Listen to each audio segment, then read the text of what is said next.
Hi, I'm your host Tish Tansil, and this is URBANesque Living. Saturday afternoons on Comcast TV.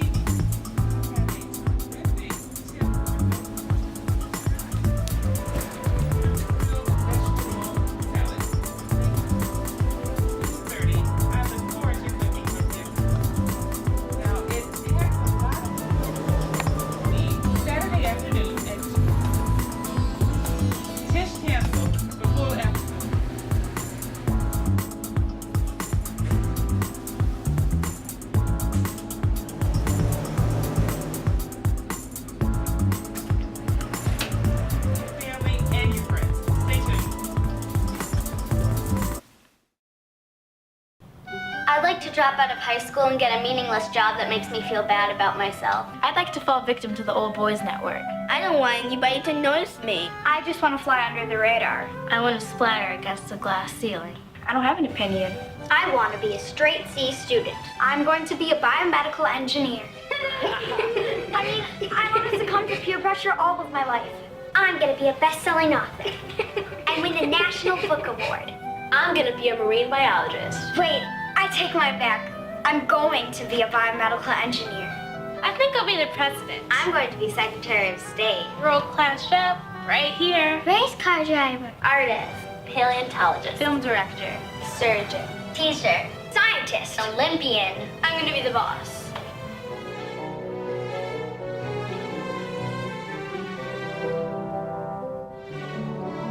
I'm going to change the world. I grew up in the housing projects of Cleveland. I didn't even know that life could be any better than it was. Education for me has been a way to get away from the agony of what was normal life. I want to be able to impact the community, not just look back on where I came from, but to reach back to where I came from and pull some people up with me. My name is David, and I am your dividend.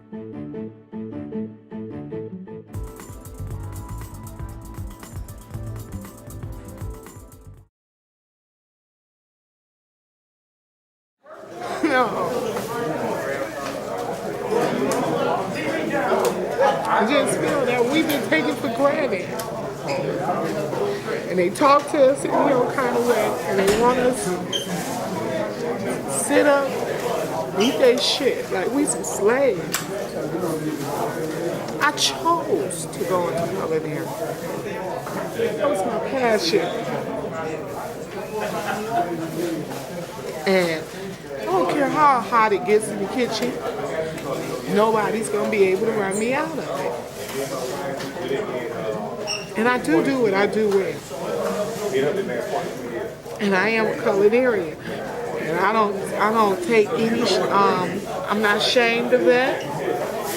You know, for a lot of persons, they don't feel like that's an elitist career. So be it. It's what God gave me. And I have to work my gift. And I just feel that because of that, we're unappreciated. And we have to take a lot of stuff that we shouldn't have to take. People standing in your face, getting close up on you, daring you to hit them. You know, your character get beat up a lot, emotionally, mentally. And yes, I've had desire to retaliate and physically harm some persons. And I'm capable of doing it. I have excellent knife skills. But I'm not going to sacrifice my emotions for my career.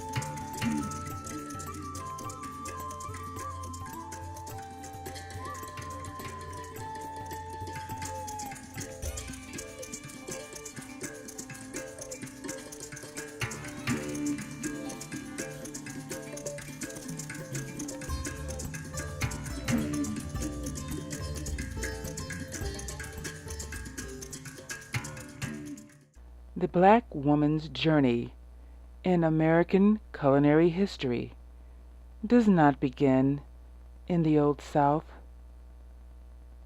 Her journey, her story, begins in Africa. The slave trade, like any other business, is selective of its workers. The traders targeted skilled Africans such as the Gullah and the Ibu because for centuries these people were known for their cattle herding, agricultural, and domestic skills. They were prized by these human traffickers and kidnapped, brought to countries such as England, France, and America as slaves.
Evelyn Madam. I'm the wife of the president of Igbo Cultural Association of Michigan, SHEf Living Madam. Today we are celebrating the New Yam Festival. Okay, traditionally in Igbo land, the yam is the king of crops. Yes. So in Igbo land, most of us are farmers. Farming is our correct. That is our own, the main occupation in our tribe. Now, I am the teacher, Onyankuzi. We call it Onyankuzi teacher. I teach the Igbo children my culture and tradition. Our culture and tradition are handed over by oral tradition. So anything we are doing, especially now that we're in a foreign land, we want our kids to be around so that they can see how we perform ceremonies, they can hear the language being spoken, like the kola nut now, they will witness how it is being, how the ceremony is performed. So we always, that is emancipation, awareness, so that the kids will be around us, because they will see and witness. What you see, you hardly forget. Every important event an Igbo man must do, the kola nut must be present.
Gaining weight was easy.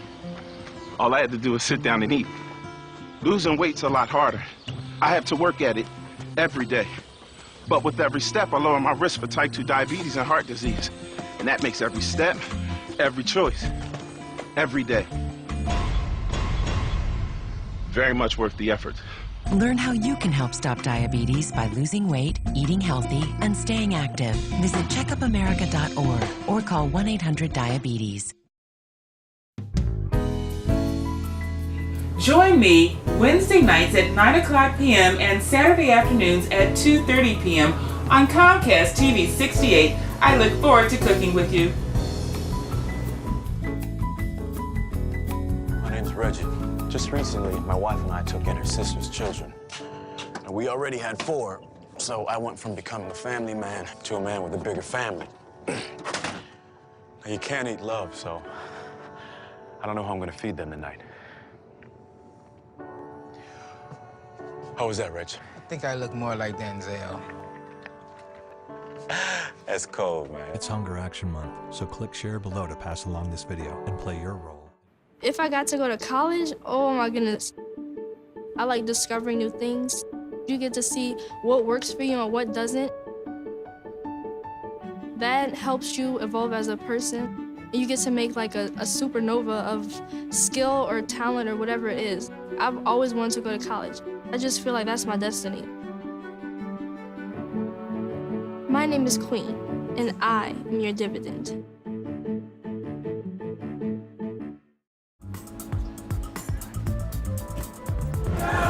Kitchens in the food service world is a rough and tough kind of world, and generally women have not been allowed to blossom and to move forward in an industry in such a way that has been equitable.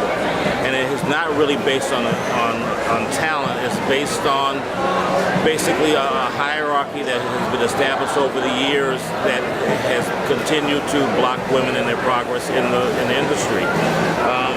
It's a hard battle for a lot of people to accept women as bosses. And so that's one of the things that has to be overcome.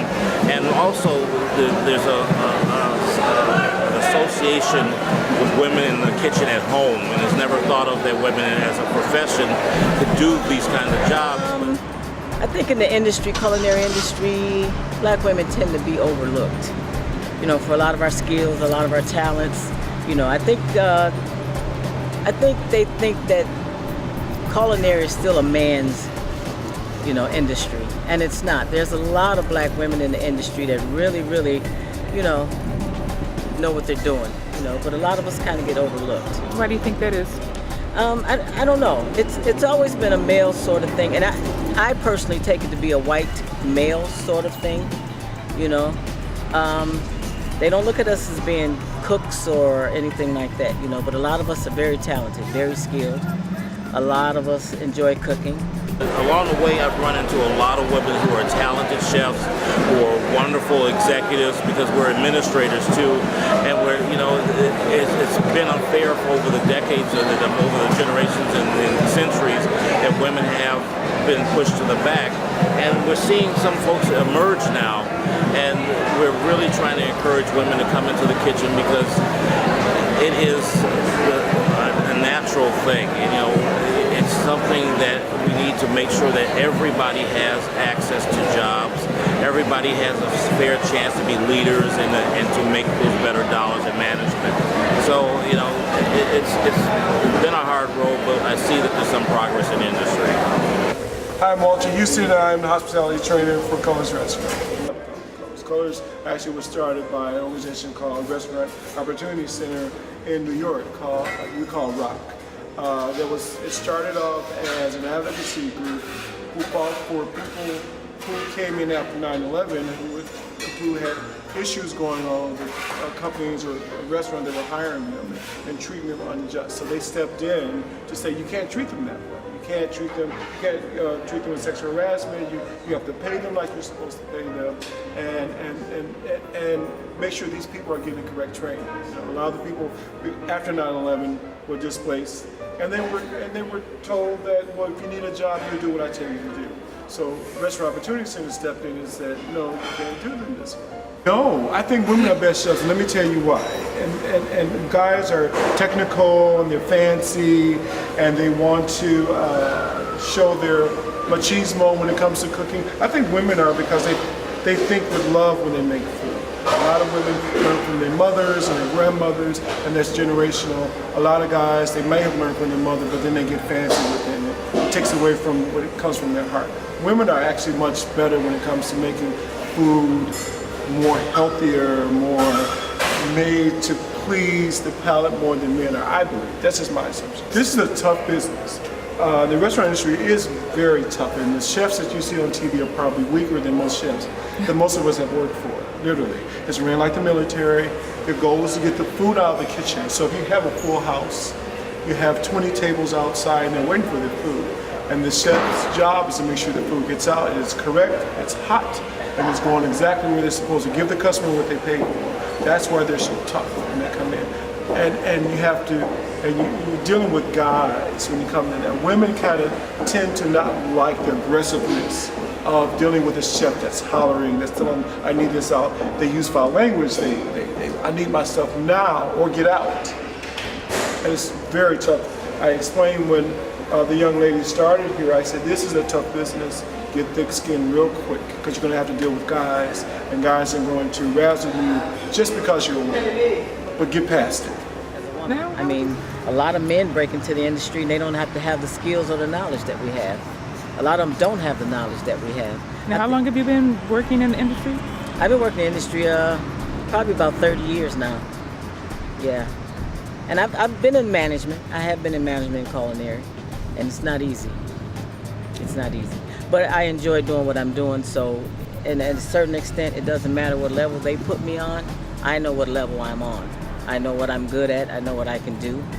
You know, and this is something I think a lot of men are not ready to accept. Now, are you trying to get into management where you're working? No, but they're trying to get me into a management position. I'm not really interested. I'm 57 now. I'm not interested in a management position. I'm interested in doing what I like to do.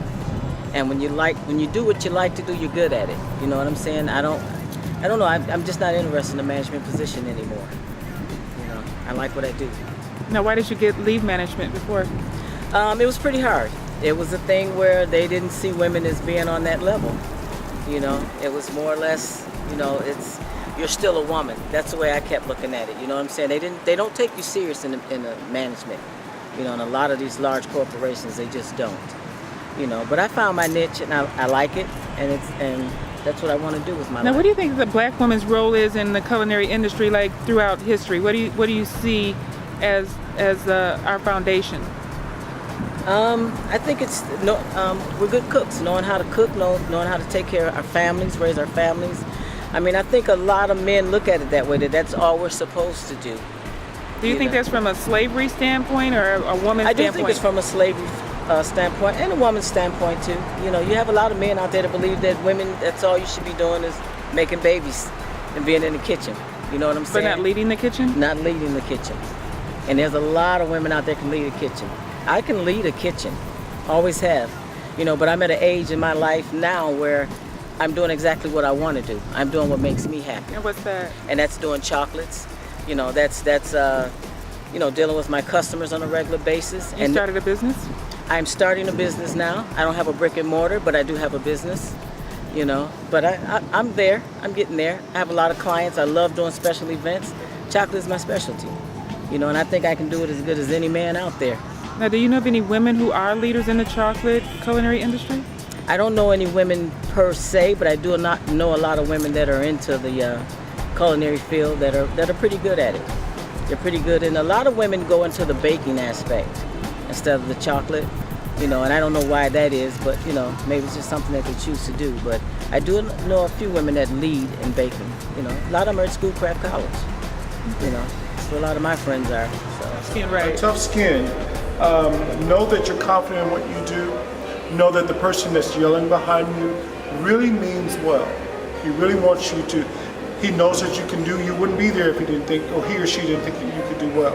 Didn't know you could put your best effort into it. Sometimes you get nervous. Sometimes you want to put the food out and you kind of slack up in doing that, and you have to get past your own nerves and your own feelings when it comes to that.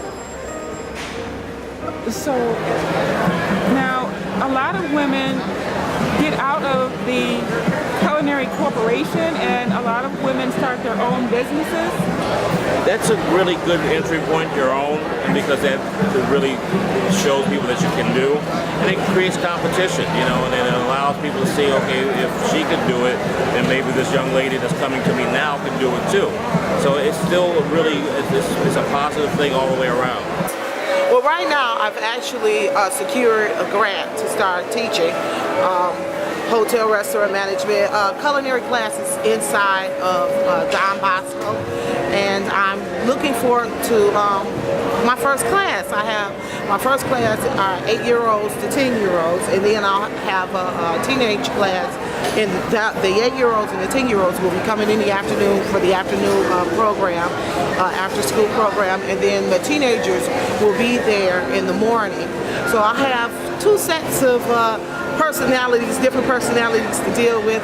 I'm ready for it. I have teenagers. I'm a parent. I have an 8-year-old and I have an 18-year-old. So I'm used to all of what comes along with that. And I'm just really interested in grabbing those kids while they're kids and while that passion is still strong. I want to be the one to cultivate that. I don't want them to feel pushed out of the kitchen, and I want them to know that there's a place in the kitchen for everyone, and I want them to go after that job. I want them to cultivate those skills, and let's get ready to move forward. Okay, no worries. Yeah, but I'm happy to be doing what I'm doing. I'm at a point now where I'm no longer raising my kids. My kids are all grown. They're all scattered around the country, and I'm single, and I absolutely love my life. I love doing what I do. I'm in charge of my life, no one else, and that's what makes me happy. I actually get to say and do what I want to do. I'm on no one's terms, no corporation, no one. It's what I like to do. So, and that's what it takes for most women. You get to a certain age, and it's like, hey, if you're not scared of dying, you can't be scared of living. So, I'm living now.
What if you could invest in the future of kids, like a stock?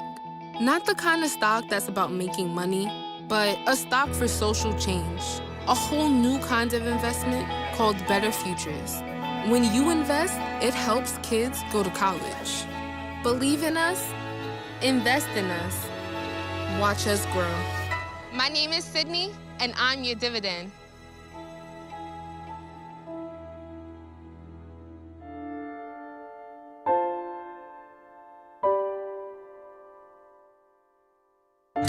Every year in the U.S., more than 350,000 hearts suddenly and unexpectedly stop. But they didn't have to. Early intervention could have saved their lives. I'm Shawn Robinson. Given my family's history with heart disease, I'm here to shed light on sudden cardiac arrest, a condition we need to stop. SCA is deadly and can happen to anyone, but chances are greater in African Americans. Most high-risk patients do not receive recommended treatments. Over 60% of African Americans think they don't need to go to the doctor after experiencing heart disease symptoms. It's time to arrest your risk. Talk to your doctor. Stop SCA before it stops you.